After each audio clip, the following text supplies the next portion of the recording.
AudioJungle.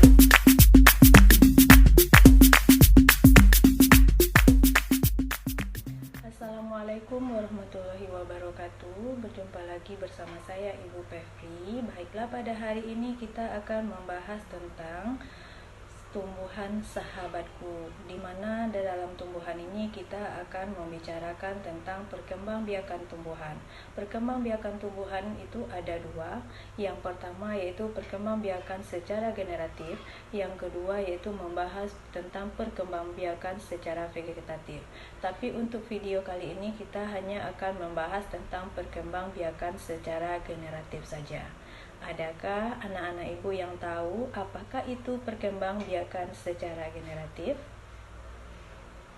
Baik, kita bahas sama-sama. Perkembangbiakan secara generatif atau disebut juga dengan reproduksi generatif adalah perkembangbiakan tumbuhan secara kawin atau pembuahan. Perkembangbiakan ini membutuhkan alat kelamin jantan yang disebut dengan spermatozoid dan alat kelamin betina yang disebut dengan sel telur. Perkembangbiakan secara generatif ini ditandai dengan adanya pembuahan. Pembuahan merupakan proses peleburan yang melibatkan sel kelamin jantan atau spermatozoid dengan sel kelamin betina atau sel telur, sehingga dia menghasilkan yang disebut dengan namanya zigot. Kemudian zigot ini spermatozoid dan alat kelamin betina yang disebut dengan sel telur. Perkembangbiakan secara generatif ini ditandai dengan adanya pembuahan. Pembuahan merupakan proses peleburan yang melibatkan sel kelamin jantan atau spermatozoid.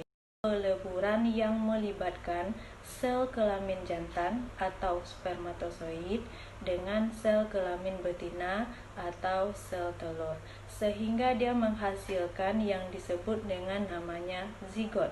Kemudian zigot inilah yang akan menjadi organisme baru atau tumbuhan baru. Pembuahan pada tumbuhan itu adalah proses peleburan serbuk sari dan kepala putih. Contoh cara perkembangbiakan tumbuhan secara generatif ini ada 4. Yang pertama yaitu konjugasi, yang kedua adalah isogami, yang ketiga adalah anisogami, dan yang keempat adalah penyerbukan.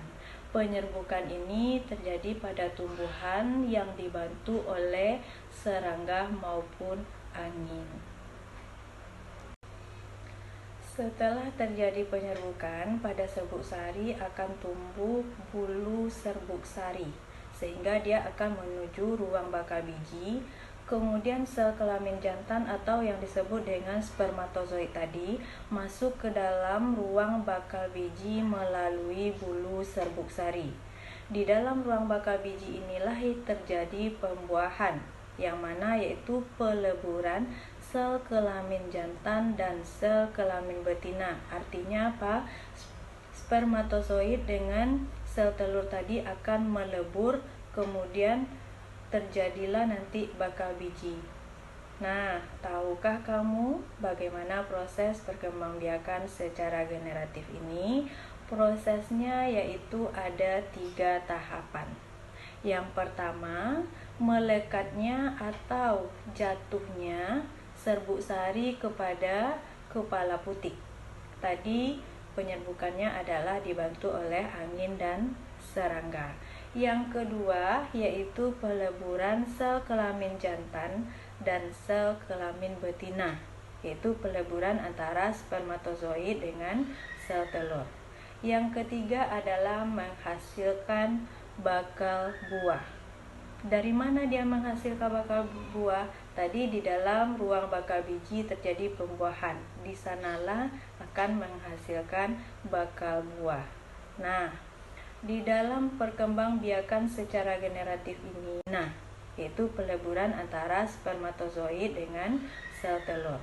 Yang ketiga adalah menghasilkan bakal buah. Dari mana dia menghasilkan bakal buah? Tadi di dalam ruang bakal biji terjadi pembuahan. Di sanalah akan menghasilkan bakal buah. Nah, di dalam perkembangbiakan secara generatif ini terjadi pada bunga sempurna. Mari kita amati gambar-gambar bagian berikut ini. Yang pertama yaitu mahkota. Yang kedua adalah benang sari. Yang ketiga adalah kelopak bunga. Yang keempat adalah dasar bunga. Yang kelima adalah kepala sari. Yang keenam adalah tangkai sari. Yang ketujuh adalah kepala butir. Yang delapan adalah tangkai bunga.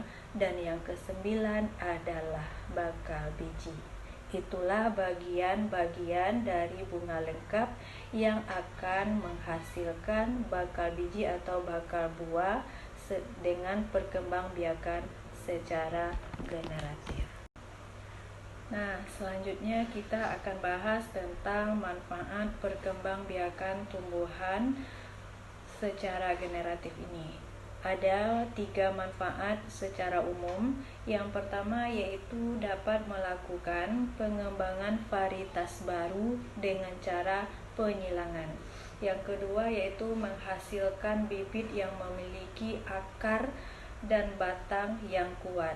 Yang ketiga yaitu dapat melestarikan keanekaragaman hayati.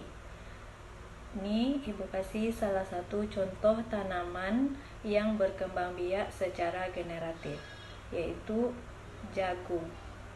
Siapa yang tidak tahu dengan jagung? Semuanya pasti tahu. Nah, pada jagung, tepung sari pada bunga jagung ini akan terbang terbawa oleh angin atau dilakukan oleh serangga. Ketika itu dia akan menempel pada bunga jagung. Sebagian dari bunga jagung ini dia akan jatuh pada kepala putik yang terletak di bagian bawah bunga pada pohon jagung yang lainnya. Nah, ketika itulah terjadi pembuahan. Perkembangbiakan inilah yang dinamakan dengan perkembangbiakan secara generatif.